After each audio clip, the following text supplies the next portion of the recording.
Today on Smoking Ice, this is an episode that you'll feel before you laugh. Now, this guest has always been funny, but there's more depth behind the comedy. From sketches to film to stand-up to real life, this man has lived it all. So sit back, get comfortable. Smoking Ice begins now. Smoke and ice, twice as nice. I'm your vice. Smoke and ice. Welcome to Smoke and Ice with Kelly and Wayne. This is the podcast where you're not only informed, but entertained. Sit back, relax, and remember, where there's smoke, there's fire. And you can't chill without ice.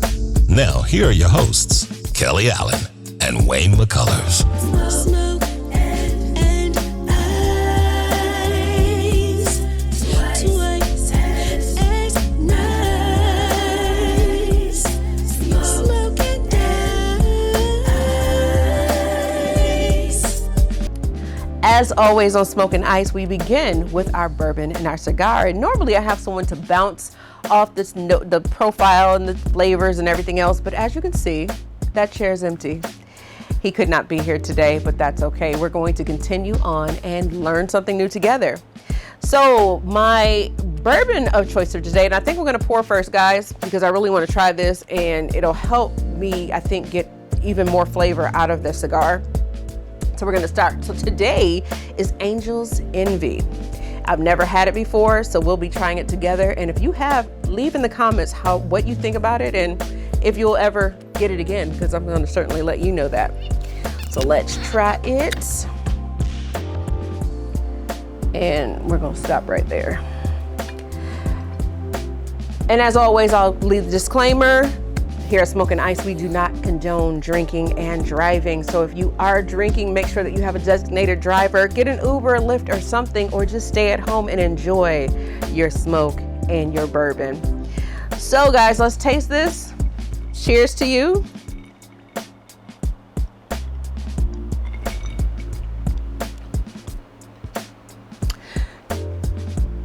I like it.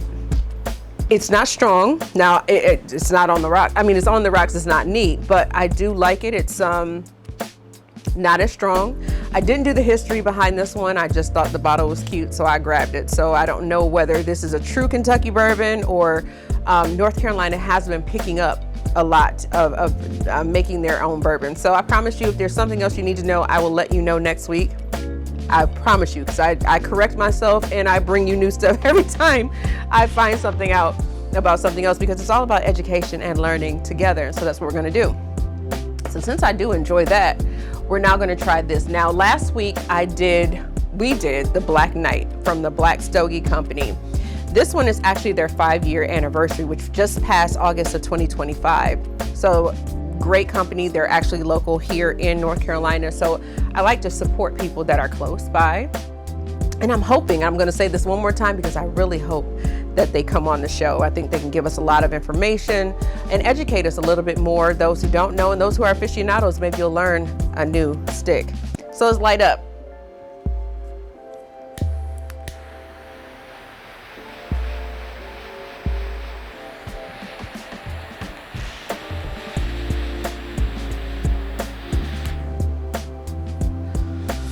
Don't want to catch my hair or my eyebrows on fire.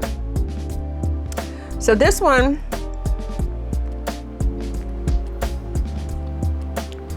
it's mild. I think it's a little stronger than the Black Knight, but not in a bad way. It's not really peppery. It's not super bold. I think it can be handled by the ladies, regardless of how you smoke.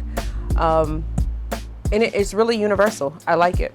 So I think this is something that I will go get again. Now, I know I try and keep them revolving for you, so I always try and have a new cigar, but this one may be in my home collection. And again, this is the 5-year anniversary cigar that they made. So it gets a thumbs up from me.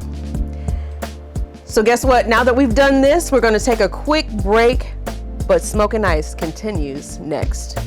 Hi, I'm Kelly Allen. Join me each weekday from 10 a.m. to 3 p.m. for Midday Energy Rush on Positive365.net. I'll bring you all your favorite music from every genre and every decade, plus comedy and positive thoughts all in one place. Go to Positive365.net and you won't be disappointed. That's Positive365.net. We're positively different. Positively different. Positive 365. Welcome to Smoke and Ice, where smoke meets sophistication and ice meets intensity. I'm Kelly Allen, and on today's episode, we have a true original comedian, actor, author, and even now a smooth jazz artist. Many of us first met him as a breakout star in Living Color with his impressions, characters, and comedy that just made us all just bust at the seams, right? But since then, his career has spanned stand-up, television, film, voice acting, and best-selling books. But beyond the laughs, his story is one of survival, identity, healing, and truth. And guess what? We're going to get into all of it today. So sit back, relax, and help me welcome Mr. Tommy Davidson. I am so glad that you are here with us today. Well, with me, I'm solo today, but it has been a pleasure. It's been a long time coming because I've been out there trying to reel you in for a minute. So I thank you. But we're going to get right into it. Okay. Here on Smoke and Ice, it's all about getting to know you, who you are, and letting our people know. So you've always been very open and honest about your beginnings, your humble beginnings. This is nothing new. If anyone knows him, we know his story, but some of us don't. So just explain that. Explain who Tommy is or how Tommy got started. Well, for one thing for sure is I held on to it for my whole life until 7 or 8 years the book came out. So it's always been a part of my life that impacted me, but I never could talk to anyone about it, you know, because there's blacks on this side and whites on that side, and this is that world in the U.S., you know. So long story short, I was abandoned in the trash in Greenville, Mississippi, left to die. A white woman found me there, took me to the hospital. I was pretty bad, contusions in my skull, starved, didn't know I was gonna live, unconscious, and I did. She couldn't find the mom, so she went up and had the state let her take her until they found her, or she let her legally adopt, but not just let them die, you know. They said, yeah, sure. So that was, for me, that put everything in motion, but I didn't know, because I didn't know she was white, you know. I didn't know the difference between black and white. It's not until we moved to Washington, D.C. when I was 5. And the black kids beat our asses so bad, you know. And they were calling my sister White Cracker, my brother White Cracker Lover. I mean, no, me White Cracker Lover. So that made me mad because I went to my mom. I was like, why are they calling me White Cracker Lover? I like graham crackers. Right. Didn't make any sense. But there was a lot of tension. First word I heard nigga was in Wheaton, Maryland when we moved there. People throwing stuff through our house. It was that part was scary. And the basic question I've said in a lot of interviews, but I like to repeat it, you know, because it'll stay balanced in me. Right. You know what I mean? Right. I asked my mom, you know, who were these niggas? Because that's what they were calling me. You gotta stay away from them. And she said, that's people that are your color, and that's what we call them if we don't like them. I said, well, what color are we? She said, black. I said, no, we're brown. So I'm confused. I said, what color are y'all? She said, we're white. I said, you guys are like beige. So I couldn't believe at that age that people couldn't love each other or want to kill each other for colors. That ain't even real. Right. I mean, they're at least not named in categorically what colors are supposed to be. And I was just thinking about this today, actually. I'm a black man, you know, but the obvious is that I am, you know. But you wouldn't know that I'm a black man with a white family. So I could be white, but no one would ever know it. Right. They can't go into disguise, and that's the one thing that really, once I understood what that was, which took years. That took years. Because I always looked at my friends like color, their color. But as I got older, they all moved from the neighborhood that I was in. A lot of the kids moved from the inner city to my neighborhood, got a little more dangerous. So it was really about who were your friends and who's going to protect you. And I knew that there was some kind of culture there. I didn't know what culture was, but I knew I can sing like James Brown or Aretha Franklin and do every dance that ever was. And black people used to come over to my mother's house, and I stand on the table and get down, But I wanted to identify with black people, which wasn't hard, Right. because I was a great kid. So how did all these truths, because that's very young age to have the idea of who you are to just be shifted so quickly and so cruelly, because it was. How did that shape the man that you've become? It pretty much, made me the cat that understands what real color is. When I say the cat, me and my sister loved litters because we grew up on farms, and dogs would have puppies and cats would have kittens, and we loved to play with them. But the cat could be white and have 3 black ones, a brown one, an orange one. Or the dog could be black and have an orange one, a gray one. So I thought that we were like animals. Like we were all different colors, but we were the same thing, which rings true, It right? is, yeah. But it's not the same thing, because I found out, well, wait a second. How do they have everything and we don't got nothing? And then that's when it started. That was, as a child. I remember that. That's when I was 8 years old. And as I got 9, 10, 11, 12, stuff got tougher, and I met 6 friends. We all met when we were 9 and 10 years old, and went through all of it. So I started thinking that was black, the things we would do. Beat people up, we steal, all that stuff. I thought that was I thought that was black, And in a way, it's a part of what black communities are like, because even my kid knows that if you put 100 people in a room for 3 months and only put another food in there for 20 days, what's going to happen? And so I started studying. Real early age, like 9, reading.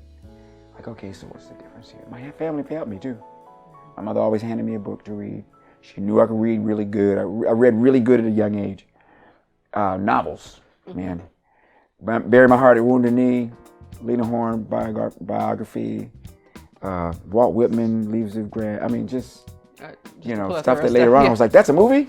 You know what I mean? That's a movie, man? I could have just watched the movie. Yeah, I could have just watched the movie. What am I doing here? But I did get a sense of who I was during that, because we moved in to DC, I'm going to say symbolically, for me, during the riots in '68. So the tear gas, fires, and blah, blah, blah. So I saw that before. At a very young age, But once I started doing that, then I started knowing what the difference was, and the difference was the economic difference. Different we don't have the same history. Put it this way, they're a part of history, we are history, and that's what I found out. Like, oh, wait a minute. And that came later from just being curious. But my grandfather, my family, proved that all white people are racist to their core, because they loved me. They love my children. No one ever said this is my stepchild one time, Right. you know. And growing up in Wyoming and DC and all these other places in New York City gave me a real well-rounded perspective of color. Then my mom gave me, she gives me the autobiography of Malcolm X. And I had read Claude Brown's Man Child in the Promised Land. I had read that too, right? But so when she was handing it to me, she said, before I hand this to you, I want you to know that white people aren't the devil. and I said to her, I said, Mom, I know that, man, I know that. Then I read the book. I said, well, they might be though. And she started rolling on the ground laughing, man. And for us, that's the truth for us. Mm-hmm. And it's not because they veritably are. Mm-hmm. What Malcolm was saying is that they behave that way, mm-hmm. you know? But when I found out that people was behaving on their asses, and that's why they came here. Mm-hmm. So they came from, you know, being misbehaved with, mm-hmm. you know, and then come here misbehaving. Yeah, because most of here for them was debtor's prison, servitude to pay off with, you know, stuff that they owed. Or just getting away. Yeah. Just getting away from what we call poverty. Mm-hmm. You know, mm-hmm. what we call poverty, or getting away from the ghettos. Ghetto ain't a black word. Mm-mm. No, not at all. It sounds like your family is really, really beautiful. But for a lot of people, comedy, laughter is used as a coping mechanism. At what point was it where you didn't just feel like you wanted to be funny, but that it was necessary to be funny? Or was it ever that? I didn't want to really be funny when I was little, but everybody would laugh at everything I did, and I didn't really like it. I didn't like comedians. I mean, I love comedians, but I didn't want to be one because I think people would think you're stupid. You know, I was like, anybody gonna think you got any good sense, man? You ain't got nothing serious to say. So I asked my mom one night at the dinner table. It was the holidays, and we all sitting down, everybody eating, and I say something, and everybody laughs. So I waited after, and I said, "Why do you think everybody laugh?" I said, "Why does everybody laugh at me?" I was upset. She said,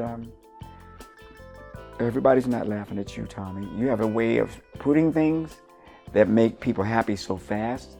First thing they can do is laugh. Mm-hmm. You know? And I'm 62 years old, and I'm just realizing that that's what makes me special. Mm-hmm. And everybody got it. Everybody got that thing. You know what I mean? And I just am able to walk through this world and see it for, well, perception is personal, right? And see it for meaningful, see all the hows things came to be, you know? And so when I got older and got a travel show and traveled the military, it just solidified everything I saw or read in books. Mm-hmm. The smallest stuff too, like, well, wait a second, I'm in Costa Rica and this looked like the fish fry in Bahamas. Mm-hmm. You know, and then I was like, oh, that's right. You know, when I start connecting it. Mm-hmm. Mm-hmm. You see? So, but my mother told me, and she was right. And it was a lesson on my ass, because I wanted to be stealing and stuff. I tried to be a little young, you know, thug and burglarizing and stuff like that. And got thrown out the house, you know, and wasn't allowed to come back. When she finally let me back, she opened the door with the chain with one eye. She said, what do you want? I said, well, go home. She said, get a job home. So I had to go get a job. My friends laughing at me, they wanted to sell drugs and stuff. I'm like, ah, man, you know, I want somewhere to live, man. Right. You know what I mean? And my mother told me some things, but I was able to connect it from something she told me earlier in my life. She said the only weird color with humans is green. That's the only frightening color, right? She's talking about money. When I got back home, she told me, you ain't doing nothing cute. You ain't doing nothing special. She said, you robbing people that have the same things I have, which ain't that much. Now you go over in Kensington, Maryland, you go over in Wheaton, Maryland, robbing them big old houses and white people got, you may just impress me. But she said, you gotta realize that everybody who has their things in their house works like me to get it.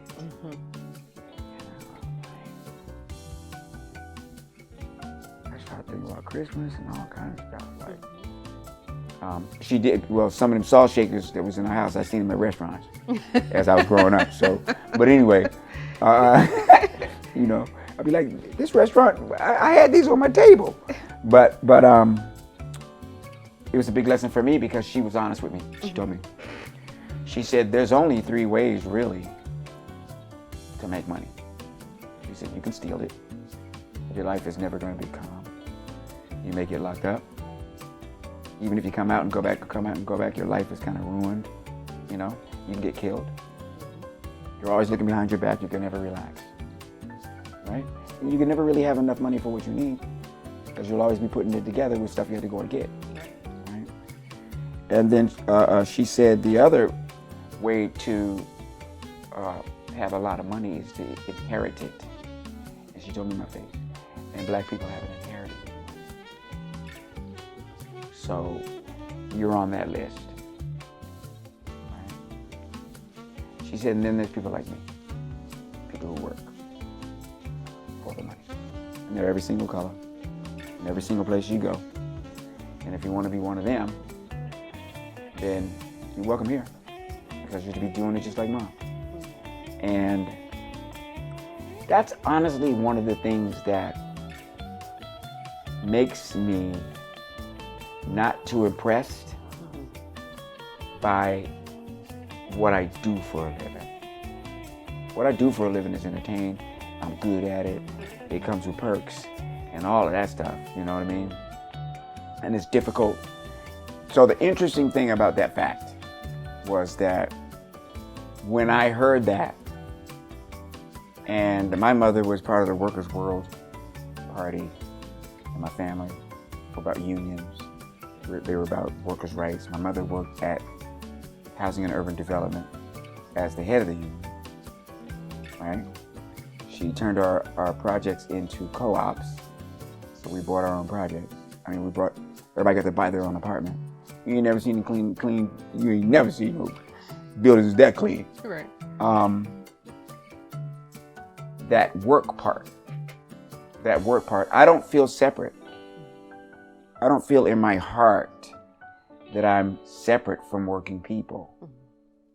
You know, my work is what they get to see, right? But I'm the same. I'm from the same class. I'm from working class.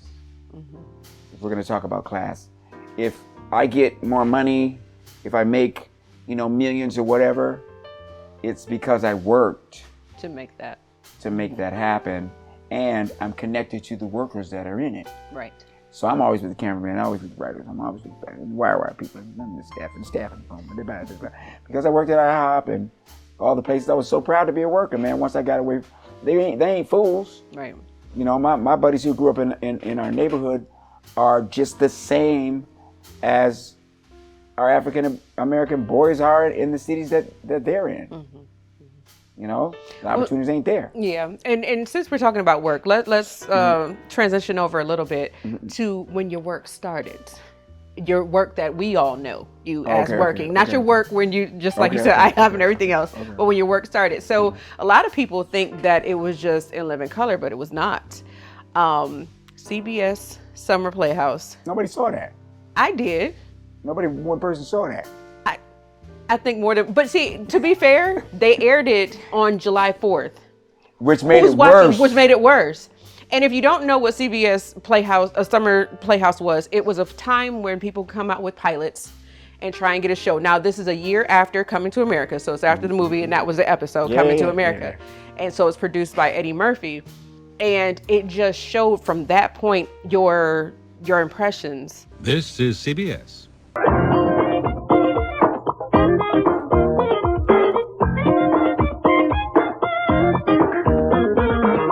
I just don't think my brother sending me to New York was a good idea. Forgive my impertinence, Your Highness, but there are some days when I wish that you were someone else. Fine. You want someone else? I'll be Stevie Wonder. I'm going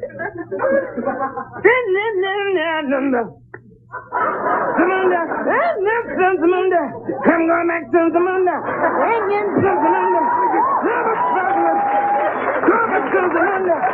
I'm going back to Zamunda.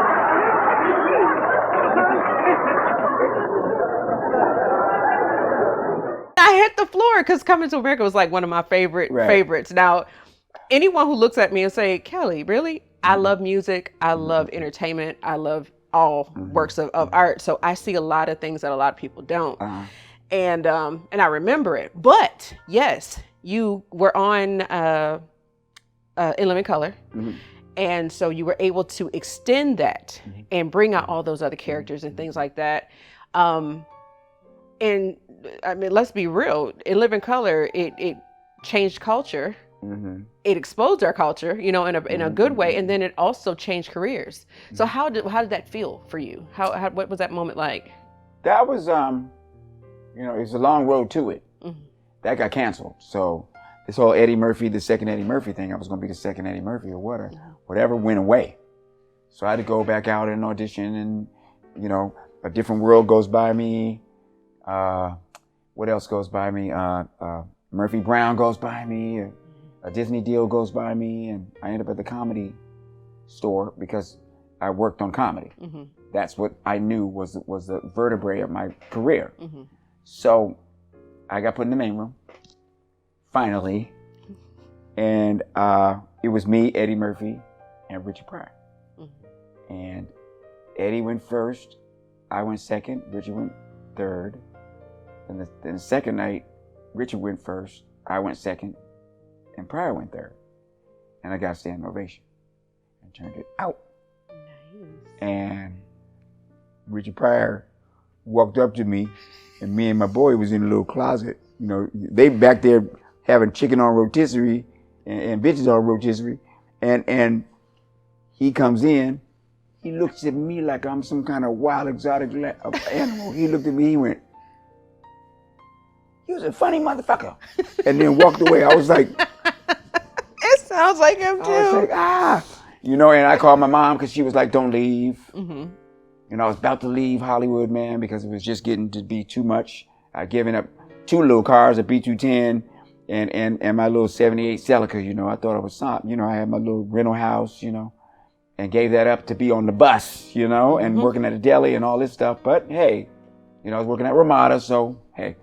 But the thing that was, she sent me a $20 bill in those legal pads, you know, the long yellow ones from before, and she wrote on a magic marker, "I know you need it, and don't leave." And she was right about both. So I called her and she said, "I told you not to leave." And that's what started the whole ascension, because Keenan had saw me around town. That even passed me because I passed on it. When I first was offered it, I passed on it. It only took a day for me to pass. And my agent said, "You better go try out." I got it. You know? So it was just one of those facts of life. You work hard enough on something, you don't yield. You know, now that I'm this age, I can say, you know, a rapper with a lot of faith, man. You know, and rub elbow grease all over it, you know, and it'll happen. And that's what happened. So once In Living Color hit, I was already equipped. Like we was already equipped to come here. You know, they knew what they was getting. You know, Captain came on the shore of Africa, said, and he saw this fine black woman, man. She probably about 60. She, man, can't believe how pretty she is, right? her daughter's probably about 30, 31, and she's a knockout out the sky. And then the youngest sister is about 17, 18, and make both of them look like little girls. So the captain says, find their father, kill them, and put them on my ship. You see? So, you know, they know what they was getting. See? And they were, you know, couldn't do even global commerce until 1492, you know? Because since, you know, since the Moors were there, I'm going to make this short, and the Mediterranean and all of the trade routes, Europe couldn't trade. So they knew what they was getting when they got us, you know. But there's really something interesting about us. Though tragic and terrible and grotesque and evil, we were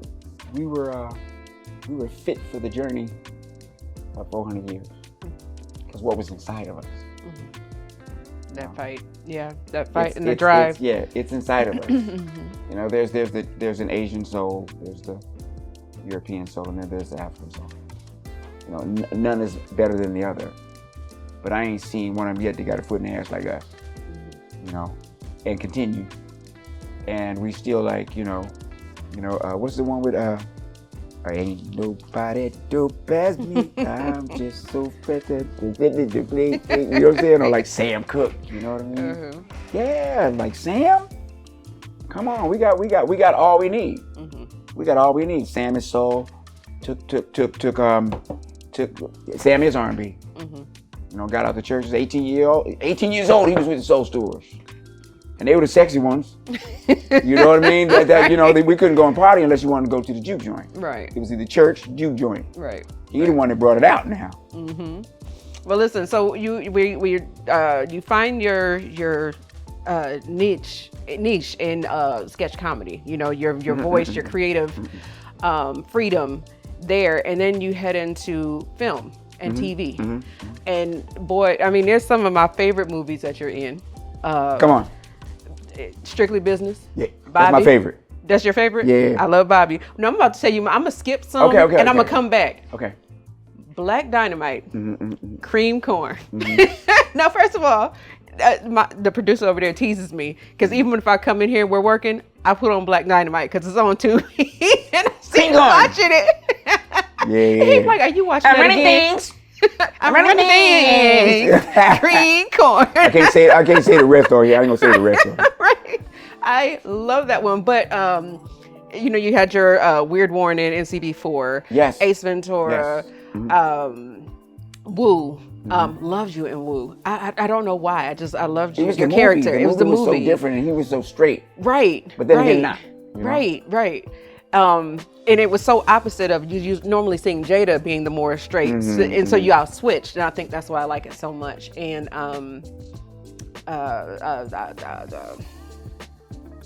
there's one more. I can't even think about it. I know I got it written down.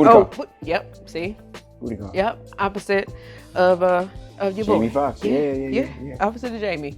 And so can I say something? Oh, okay. Yes. No. Go ahead. Can I say something about Strictly Business? First of all, it was my favorite movie because it was my first movie. Second of all, I wanted it to be my first movie. I had a lot of choices to do a movie, and Strictly Business is one that chose, because I always noticed. I was taking my Academy Award in my backyard. You know, I seen Poseidon Adventure, Ben Hur, Planet of the Apes. You know, don't never show no 4-year-old Planet of the Apes. You know, come through the corn, woo, you be like, oh my God. I was like, what is this? You know, but I always knew that movies were the thing for me, right? But I always knew that they had fantasy movies. I was a big Star Wars dude. And, what was it? Hold on, you probably edit the hell out. I hope. What was? I'm not gonna be able to think of them now. Armand Flint. I don't know if you remember Armand Flint. there was just all this fantasy that they had, right? So when I saw that script, I was like, here go our fantasy. A brother from the hood gets with a brother from the business sector from Harvard with a black bank and does a huge project in Harlem. And I hadn't seen that. I hadn't seen that through the exploitation films or none of that. Ain't nothing wrong with them. You know what I mean? Nothing wrong with them. You know, but that was a goal of mine because of what I went through. When I made that separation from my friends and they were out there in the streets and doing all that stuff, man, I missed them. When I finally got an apartment, they come for 5 minutes, they were gone, they were out there hustling, doing all that. You know, and that's where they were from. When I was I went to a preppy school because we were bused to a preppy kind of Jewish prep school, right? And I only say the curriculum was high, put it that way, and there was a lot of more white students. And there was this one black dude in there that I ain't like, but he lived in our neighborhood. He had glasses, he would never talk to nobody, you know, and I just, man, you think he's something, you know what I mean? You think he's something. And I'm gonna tell you, strictly business, this freed me earlier and gave me that seed that I need to have this movie. So the white student council and the Glee Club said, you have a great speaking voice, would you do the morning announcement? So I did it, so I became kind of famous in the school. That was your voice? One of my friends said they want you in the Glee Club. I don't want to be in the Glee Club because that dude's in the Glee Club. I can't stand him. I'm gonna punch him in his face, right? But we took a trip to Orlando, like the student trip, and I never went on school trips and stuff like that. I was like, nah, man, I want to get back to what I'm doing. You know what I mean? And we go on this school trip, and he's sitting back there, and I'm sitting up here, and I'm still looking at him like that. And damn, if Al Green came on, and we were both singing that thing together.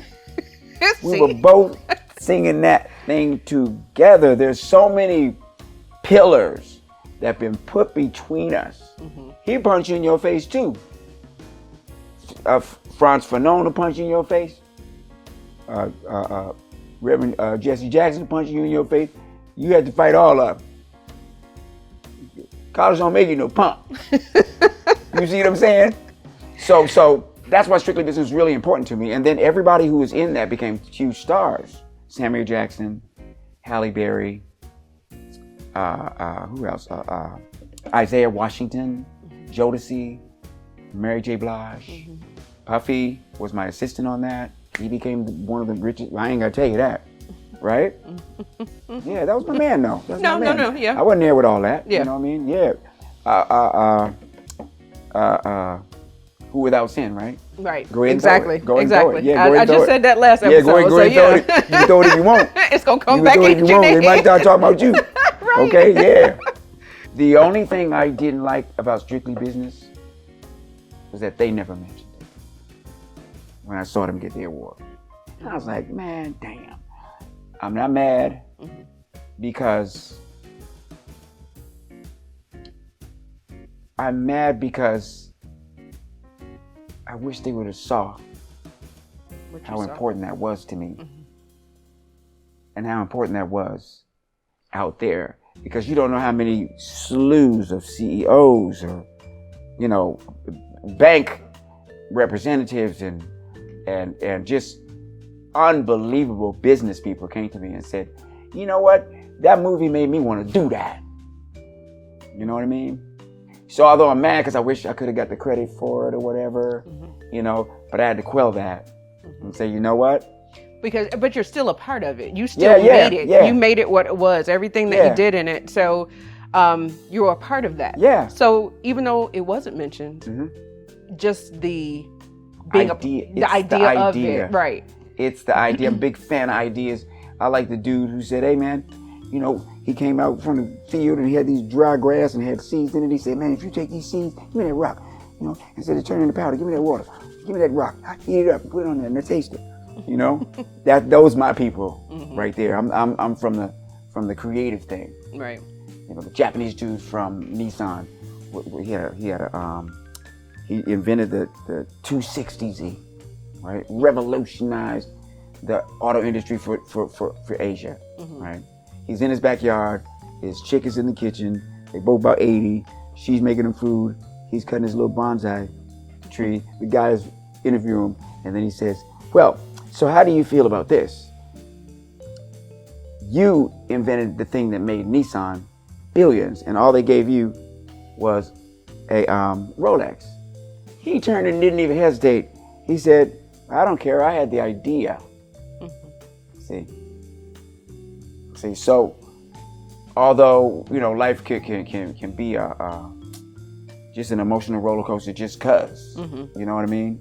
There's a certain truth that runs through the place. You know, I'm turning Jamaican now. To the place, man. So how do you balance comedy and your, because healing is always ongoing, you know? It doesn't matter whether your trauma is small or big, but how do you manage that? Because I think one time you mentioned that comedy came from a dark place at one point. Did you? Not really. I can speak to that. It maybe had to, but when I really had a chance to really look at it, it came from a spiritual place. Because what could be more magnificent than taking a human being who was put in the trash and giving him a life where everywhere he goes, people are going to be happy to see him. Happiness will follow. You know? Yeah. So I can't even hardly get down. I come out a daggone plane. You know, my grandma want to take pictures of you. You know, I can't even hardly. That's life. You know, I try to be tired here. You can't. I come in here, I'm going to music studio, I'm trying to be tired. You know, and my engineer said, you know, don't be tired now. This stuff damn great. They come on, get some more of this. You know what I'm saying? So Right. that was given. And all of us have one of those things. You know what I mean? To make us okay here. Yeah. Was there a time in your career where you had to choose growth over comfort? No. No. But if I had never been asked that question, so let me think about it. You know? I give you a little Yeah, bit. right. You know? I got an answer. They're not the same thing. They're so far off. You know? That's another one of the reasons why I know it. I love the fact that what I do is a job. And I'm linked to the workers of the world. You see what I mean? Because it becomes an oxymoron then. You know what I mean? It becomes an oxymoron because, you know, you work for what you get, right? The way you know, what is it? What you, Tom Jones say, what you see is what you get, but really saying, you know, what you show is what you're gonna get from others. You know? So I did compromise my principle. You know, I never wanted to do a job just for money. You know what I mean? But money got a little more power than that. You know what I'm saying? So you know, I ain't gonna turn no money down to do a show that's about ghosts and all this craziness. If they want me to do it, I'll do it. So they won't give me that, then come on. Right. You know what I mean? I don't see anybody else turning nothing down. So I did it, and the interesting thing was, I did something, and the guy came up to me, like he was Spielberg, and went, I need more from you. I thought you told me you were an actor. And he walked off, and I was like, I thought you told me this was a ghost show. Right. Wouldn't nobody be here? Because the ghost be in here, y'all be gone. I'd be the first one. You know? you know? Yeah. I think, I think I know the title, or I've seen the title, but I've never watched that movie, so I know what you're talking about. Yeah. But then again, we don't really know. Yeah, we don't really know. I know it's a Holy Ghost by Barcades. Holy! Huh? Barcades, you ain't never heard Holy Ghost? I've never heard Holy Ghost. Your love is like a Holy Ghost. Oh, I have. You know what? Shaking all in my bones. You ain't never heard? Well, you gotta be crazy. I just lost him. And you, hey, you know that got to be funky. Hey, you know she did something to him because the Holy Ghost jumped in her. Yes, sir. Gotcha. What? Come on now, she must have been real fine. Buddy. Your love like a Holy Ghost, shaking all in my bones. I'm like, whoa! Yes, sir. So listen, your comedy is now more reflective than it was, back in the day. So do you feel like as you age more, you're looking at things differently and trying to choose situations that people can laugh at but relate to more? Yeah, but my comedy has always been for one purpose. To serve happy. Okay. There's all this, serving of happy out there that doesn't really pay its dividends, at the end of the day. Right. But at the end of the day, if you get a good laugh, it can push you into the next one with some optimism. Yeah. You can't tell me you can lose some optimism right here, Okay. Well, we talked about a bunch of stuff that you've done: movies, voiceovers, sketch comedy. Which medium is your favorite? It's my children's. All my children are my favorite. My little girl, my man now, Jersey, my oldest, tattooed, tatted, man. Baseball hat backwards, the whole 999. Muscles, the whole thing. You know what I'm saying? Gonna get to crying on me like, are you gonna be a black man or not now? You gonna be a black man or not? We all get that same problem. Her, all right? So don't give me that. Then there's Jelani. He's autistic, but everybody go to him to fix their computers and stuff, or to get their phones and stuff. Like he be, you know what I mean? And he can look into a bird cage and all the birds will stop. Like he's special. Jillian, Jillian is a nanny, loves some kids. That's her stilo. Isaiah is a little genius. I'm real proud of him because he's of Cuban descent. You know what I mean? I love me independent country, independent African Latin country. I love that. You know what I mean? I got him at home. You know what I mean? His grandmother taught me how to make Cuban food. What? Then there's Cameron. She a little jerk, but she's my favorite. She mean as hell. She's something else. But we love each other to death for whatever. So and then there's Jaden, pretty boy, 15, plays sports, real smart, real sensitive, real very sensitive. And then there's Gianna, with her little braids, her little brown hair, and her personality like mine. So if you take all the things I do, you say pick one, I just say, I'm just glad I got them. I don't have to pick them. Like Tom Brady said to Michael Irvin after the Super Bowl with Seattle. And I was like, that's why he's a pro. That's why he's where he is. It's his thinking. Michael Irvin said to him, now Tom, you tell me the truth. Okay, and I don't want to hear no bull because everybody saw it. Okay, everybody saw it. Okay, Tom, don't give me no jive. If Russell Wilson had gave that ball to that running back, would you be sitting here? And he said, I'm just glad he didn't.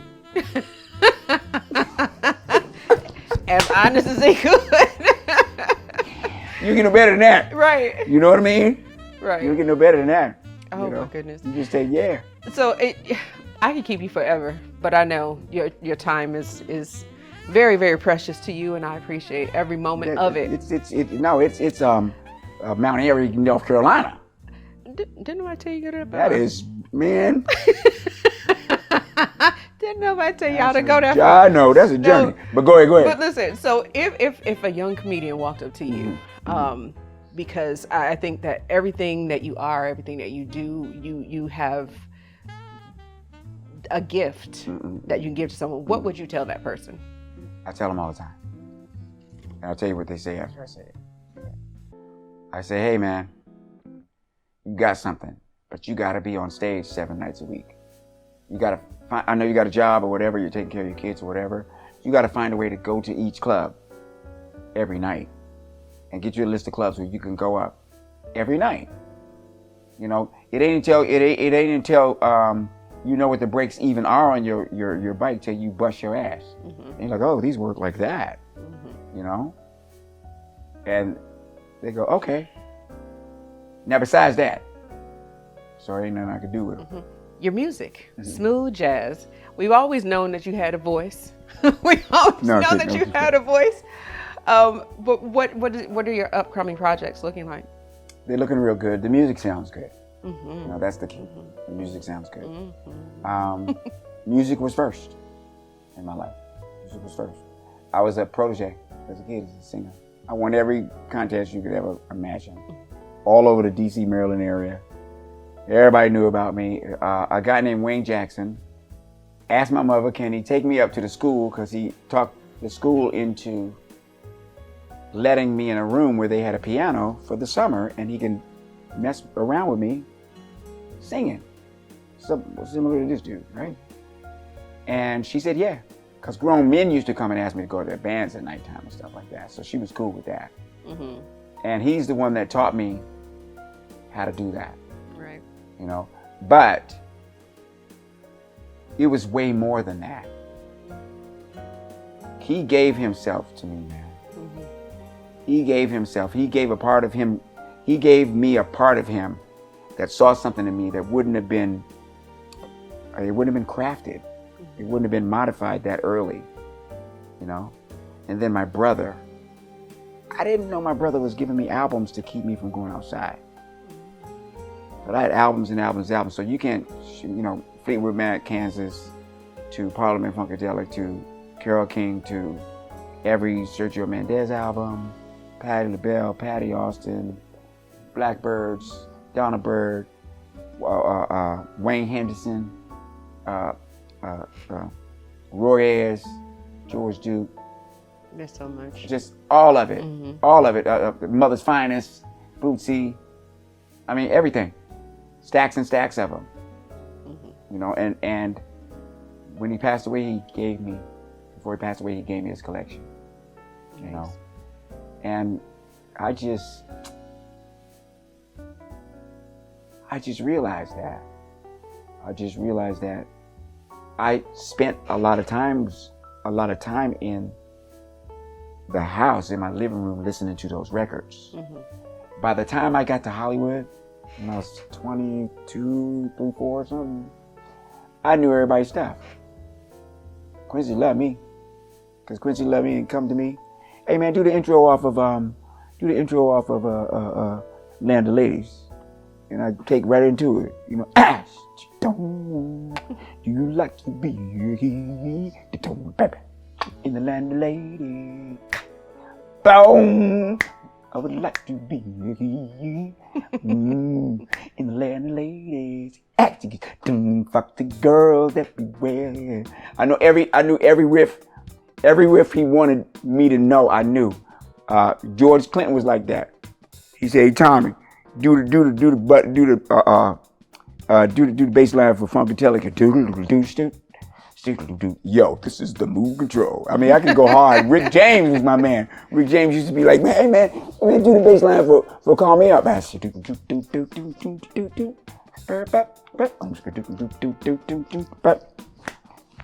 Rock me, roll on me, baby. By that time, he be up under the damn table laughing. Right. You know, Frankie. You know, lovely inspiration. He used to just sit there and laugh. And I had one line, a synthesizer line that put him on the ground. Sometimes I feel so all alone. He just would lose his mind. You see what I'm saying? So, and that was everybody. Everybody from him to Stevie Nicks to Carpenters to ask me. There ain't too much I don't know up to the nows. Right. Because the music industry is different. Yeah. It's a little bit different. Yeah, they say here get you one of them marbles. You know. Yeah. Listen to it. Yeah, threw it away. So, if anyone wanted to follow you, look you, how do they find you? The Real Tommy Cat. That is my IG. The Tommy Davidson. That is my schedule and all about me and the movies and all that good stuff. And Spotify and Apple.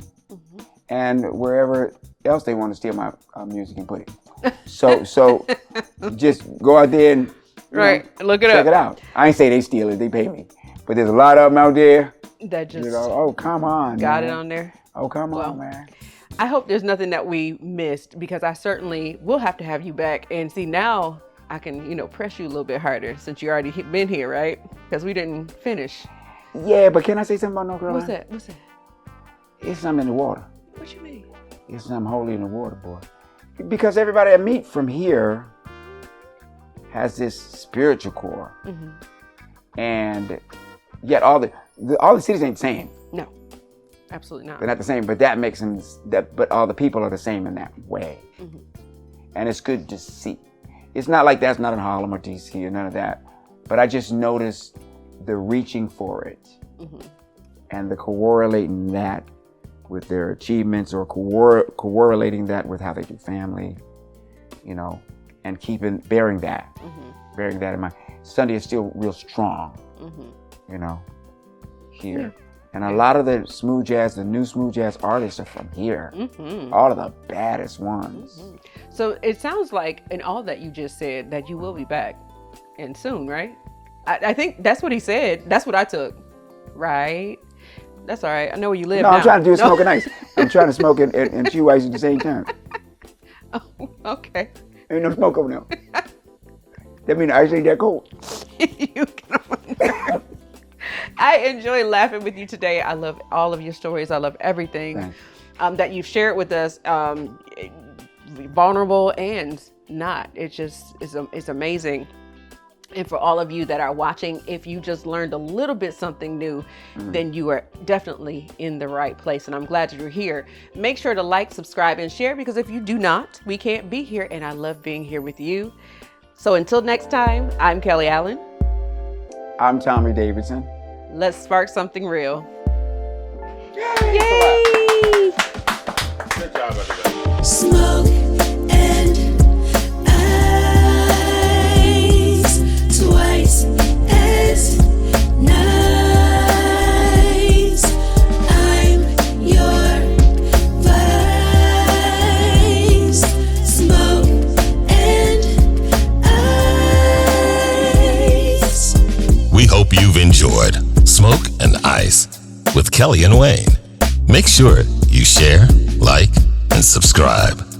Tell a friend so they too can be informed and entertained. For more information about the show, go to smokeandice.net.